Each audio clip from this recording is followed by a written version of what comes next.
हरे कृष्णा। राधे राधे। कैसे हैं आप? कान्हा जी की कृपा से आप सब ठीक होंगे। राधे राधे। आज हम आपको कार्तिक मास के कृष्ण पक्ष की रमा एकादशी की कथा सुना रहे हैं। कथा इस प्रकार है। दिवाली के 4 दिन पूर्व पड़ने वाली कार्तिक मास के कृष्ण पक्ष की इस एकादशी को लक्ष्मी जी के नाम पर रमा एकादशी कहा जाता है। इस दिन भगवान विष्णु के पूर्ण अवतार कृष्ण जी के केशव रूप की पूजा आराधना की जाती है।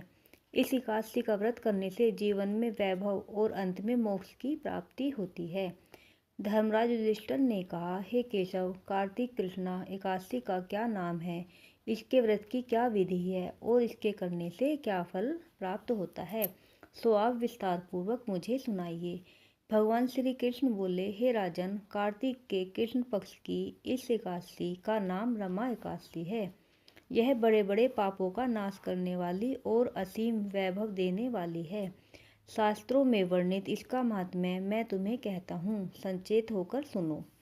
प्राचीन काल में मुचकन नाम का एक राजा था। उसकी इंद्र के साथ गहन मित्रता थी और साथ ही यम, कुबेर, वरुण तथा विभीषण के साथ भी मित्रता थी।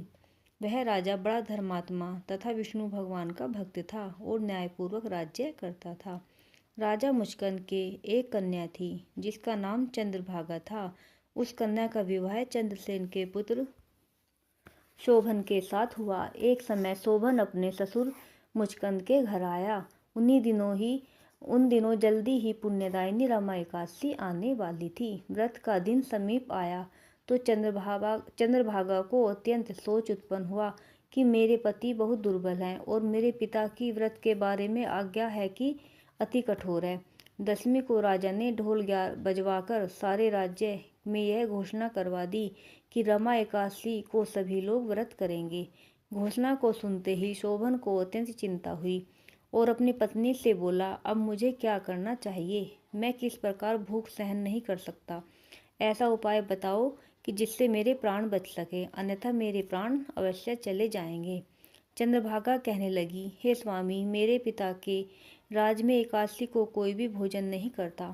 हाथी, घोड़ा, ऊंट, बिल्ली, गौ आदि भी तृण और जल आदि ग्रहण नहीं कर सकते। फिर मनुष्य का तो कहना ही क्या है।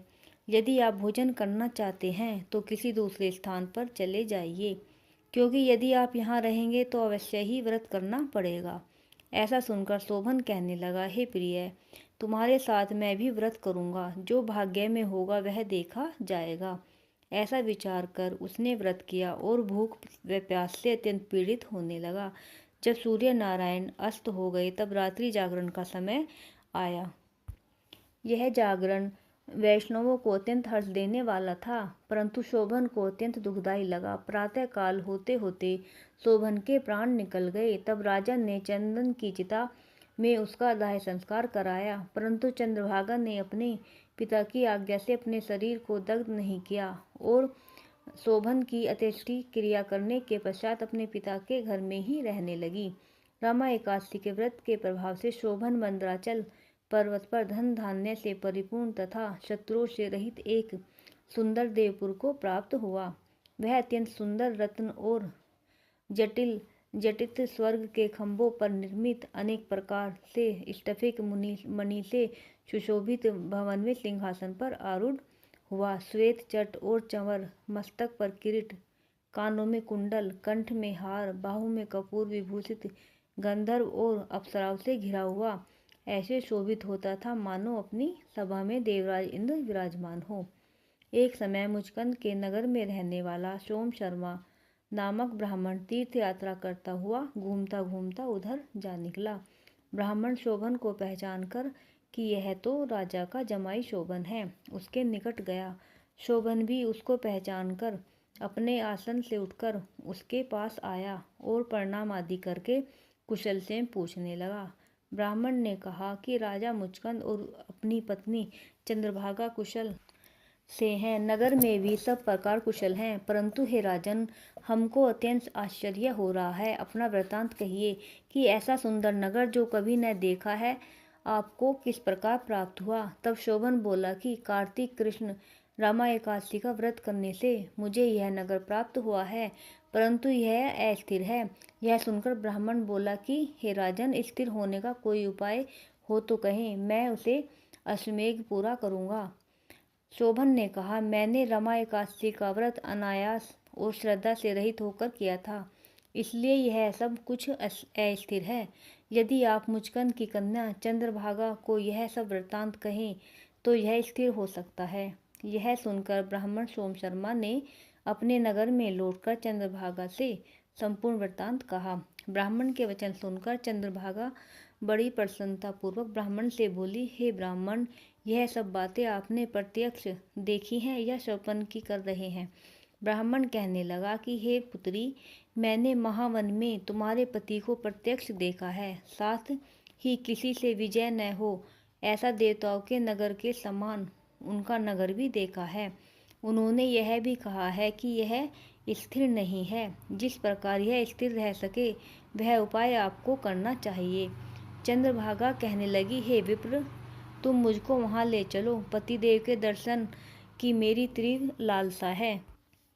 मैं अपने किए हुए पुण्य उस नगर को स्थिर बना दूंगी।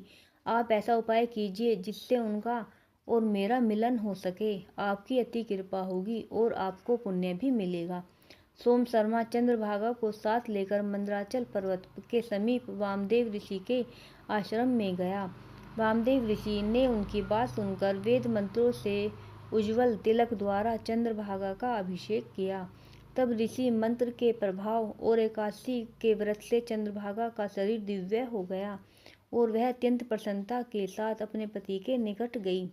अपनी प्रिय पत्नी को आते देखकर शोभन अत्यंत प्रसन्न हुआ और उसको बुलाकर अपनी बाईं तरफ बिठाया।